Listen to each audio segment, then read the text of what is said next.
Hello everyone, welcome back to another video today. Today's video is uh, okay. Let's do this. Okay. Today's video is gonna be what if Izuku Midoriya was in Star Wars? Or another nickname for it, what if Izuku Midoriya was a Mandalorian Jedi? So yeah. Anyways, let's continue on, shall we?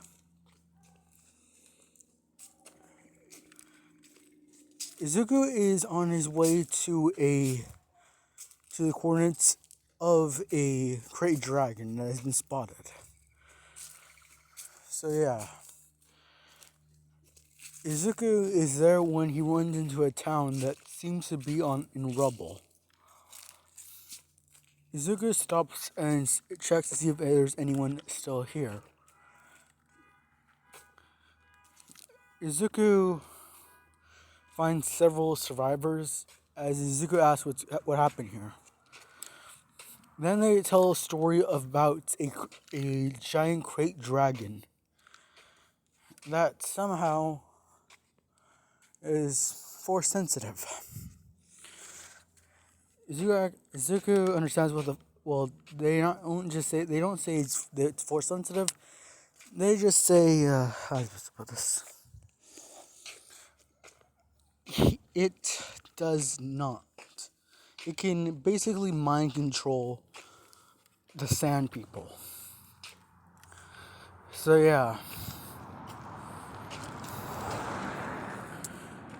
basically it somehow learned to use the force. As Izuku says, damn it. So yeah, Izuku says that he will help them in exchange that he gets to keep the Great Dragon Pearl. They agree that they want to save the village. Izuku decides as he gets everything ready that they need. So yeah, Izuku takes a deep breath, sighs, and asks his R2 unit to get the ship over here. So yeah, Izuku goes in and starts taking out supplies that his family gave him for the mission to kill a great dragon. Izuku just says this should last around several days, and I will stay here to help you guys rebuild. So yeah. Anyways, Izuku keeps watch over the town when he sees some sand people scouters.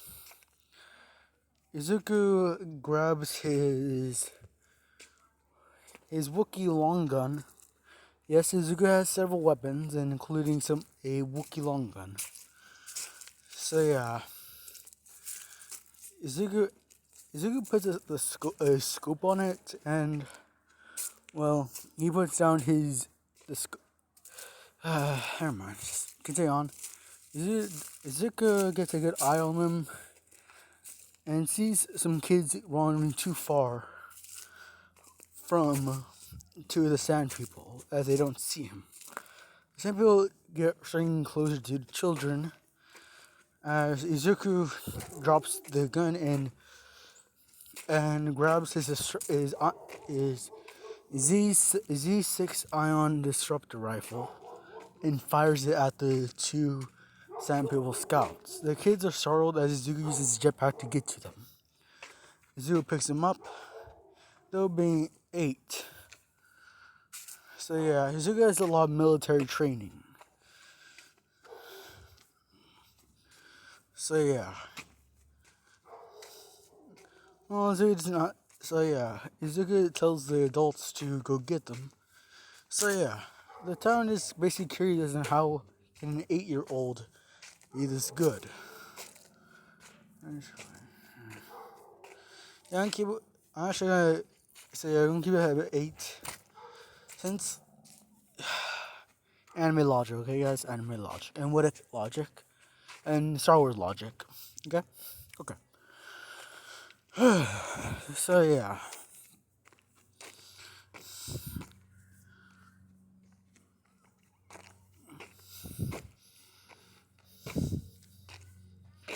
Actually, I'm gonna age him up to 10. So, yeah.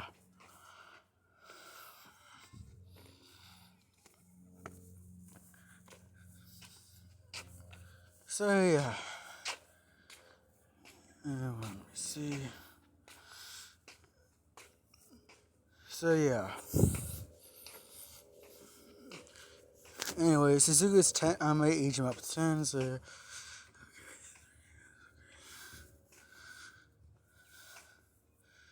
okay.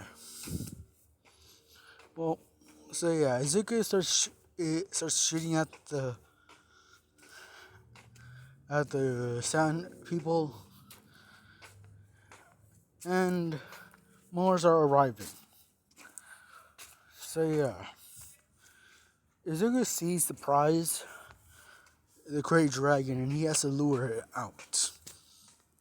So yeah, Izuku grabs his jetpack and turns it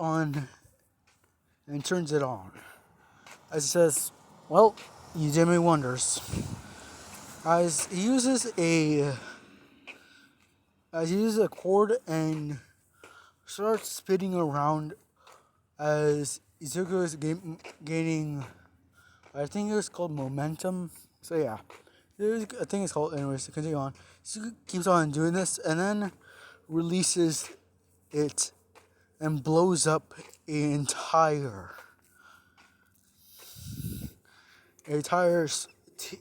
village of a village's worth of sand people.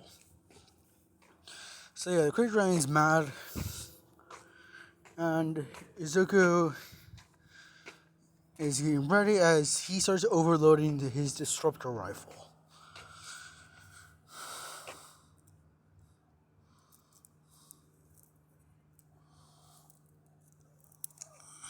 So yeah, first you guys would know what happened if something's overloaded, including something that so yeah, Izuku keeps on putting more things in it and stops it from shooting. So yeah, basically Izuku has a bomb as a gun now, and this is what the whole thing is made for, to kill a great dragon. So yeah, Izuku grabs so yeah, Izuku throws it inside the great dragon's mouth until it gets stuck. So yeah, Izuku grabs a Z6 rotary cannon and jumps inside the mouth. The village looks in shock and despair as the great dragon is moving towards them, until the whole dragon explodes and Izuku is knocked back into a building. So yeah.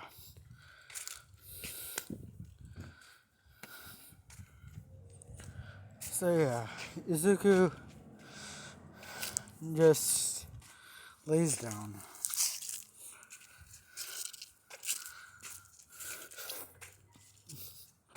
So yeah, Izuku just lays down and just sleeps.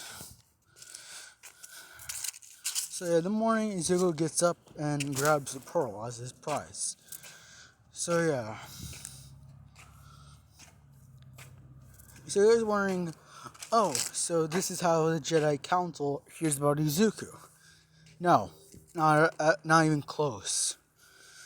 So yeah, Izuku's family is getting stuff ready to have a rescue mission.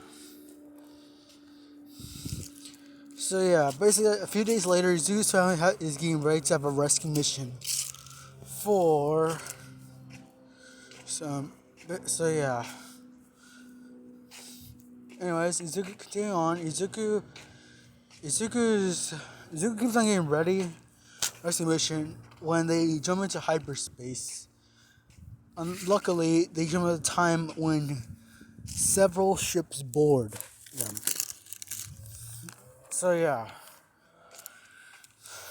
Izuku grabs his Westar 35 pistols and sees that something is basically carving an entrance through cruiser. Izuku calls his family when the door is blasted and hits Izuku.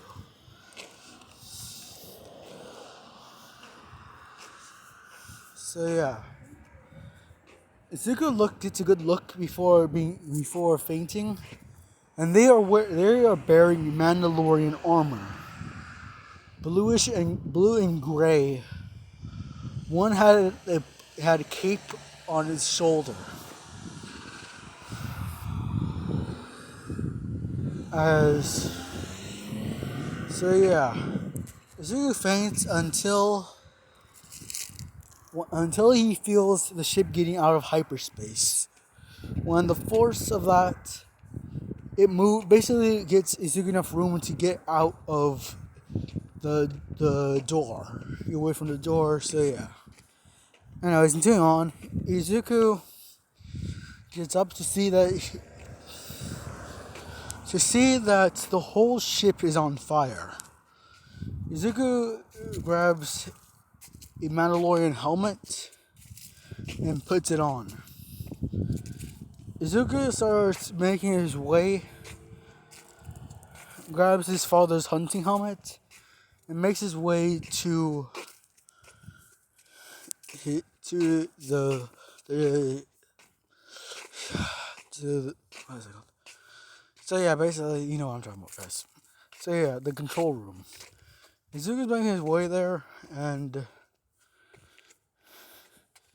he falls to his knees as the Mandalorians that are on here start shooting at his family as they try to defend themselves.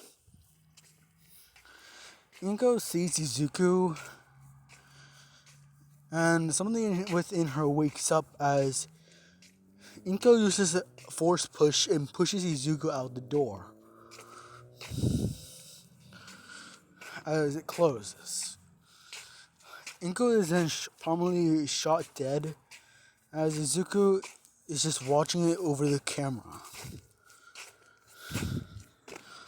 When his whole family is dead, the guy that Izuku hears the name Pre-Vizsla. Izuku tries to remember what Vizsla means until he remembers the Mandalorian Jedi. Izuku is shocked that such a family line can do this. Izuku is then angry, filled with hatred, as he then starts to calm down and is ready to take back the ship.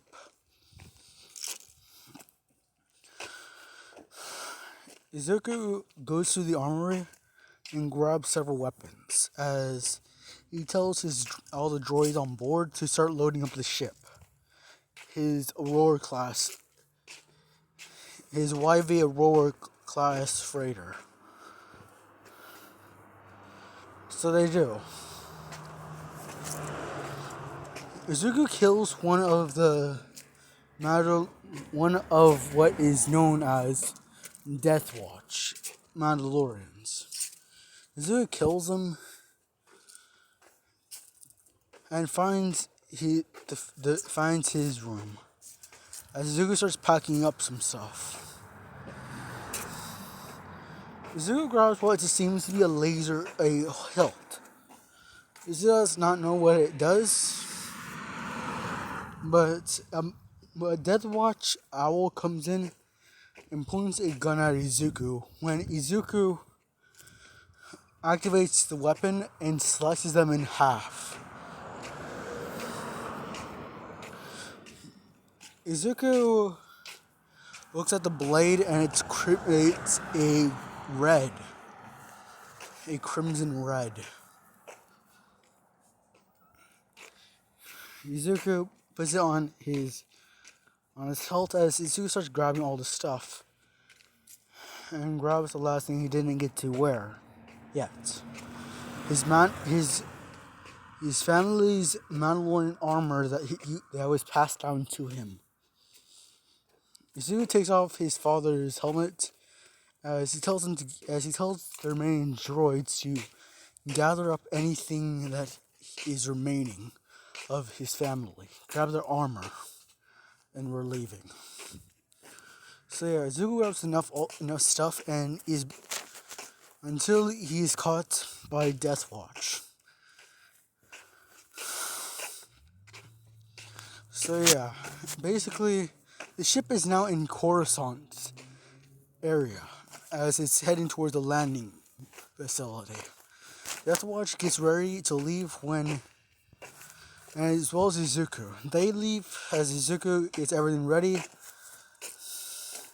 until the ship explodes.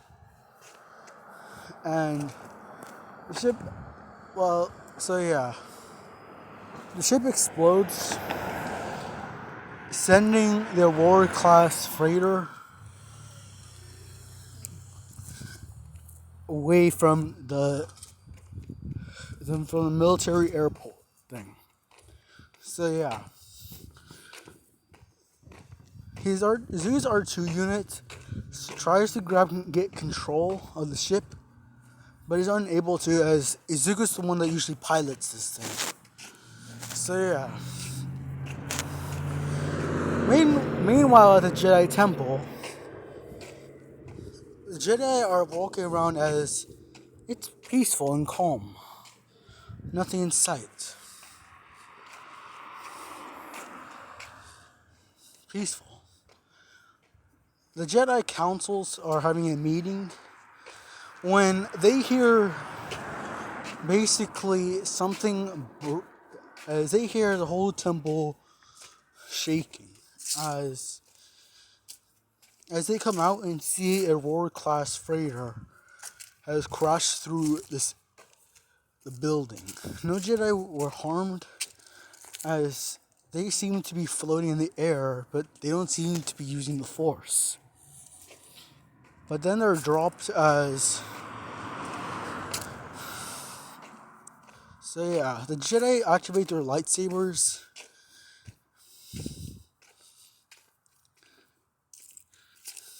as they hear banging on the other side of the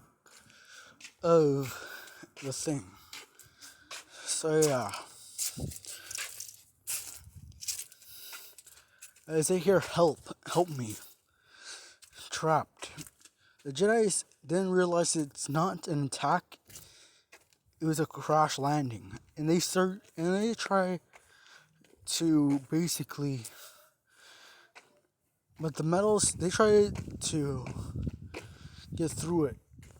They try everything besides using their lightsabers, which is basically a whole plot hole, I know. Oh yeah. Boo you guys who always say there's so many plot holes. There's actually plot holes in the movies. There's always going to be a plot hole. Everywhere's a plot hole. I would say your mom was a plot hole, but that would be rude. Well, I just said it. But anyways, continue on. Master Yoda pulls out his lightsaber and was about to carve a hole when a crimson blade is punctured through the metal as all the Jedi stand back.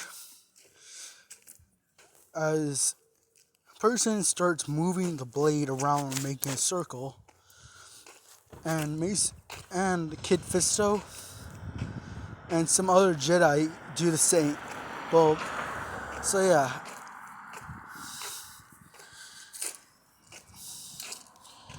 Izuku starts making progress when the blade starts flickering. and it stops.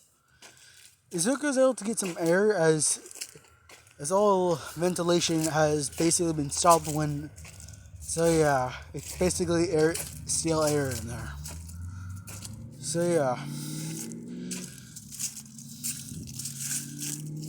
The Jedi start using their lightsabers to make the hole, and are about to use the Force to pull in or out. When Izuku uses Force push and pushes the whole thing away, hitting Kayandi Mundi.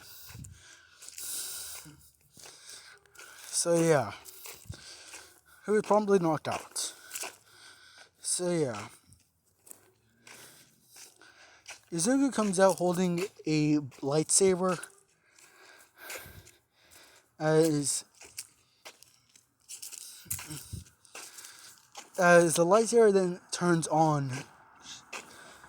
All Jedi are ready to face against what they think is a Sith Lord. As Izuku takes another step, he promptly falls on his face and faints. The Jedi were just surprised as this was something that they weren't used to. So yeah. Basically, they take Izuku to the healing halls, or the halls of healing, the halls of jolly, I don't know. So yeah, they start healing Izuku. When going over footage from the crash landing, they see a war-class freighter being pushed out.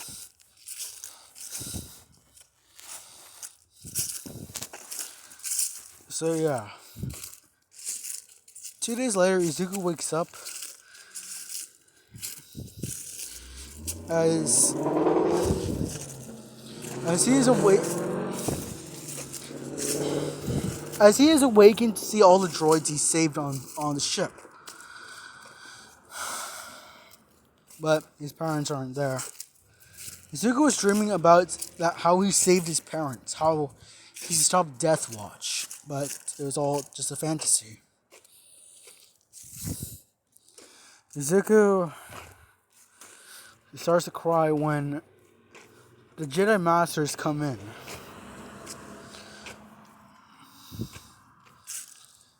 They start reading Izuku's mind as they sense things that they didn't think were possible.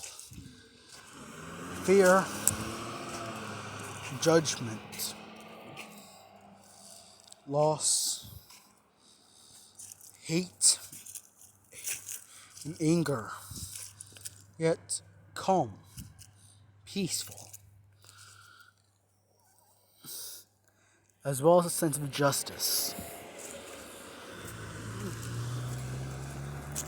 When Master Yoda looks into Izuku, all you can see is a green Mandalorian Neo Crusader activating a yellow blade.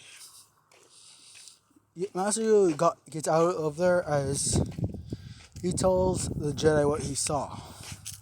They start thinking what could happen. When the whole idea of bringing Izuku into the Order, they said bringing the kid into the Order. They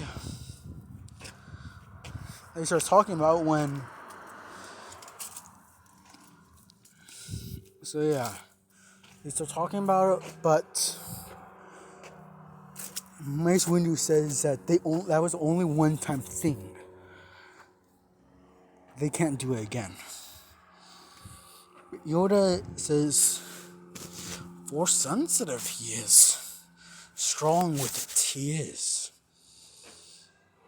Bring him into the Order, we will. Chance he is given. Then Izuku is brought into the Order of the Jedi. I'll be making some art for the next part of the What If, and see you guys tomorrow. Anyways, guys, bye.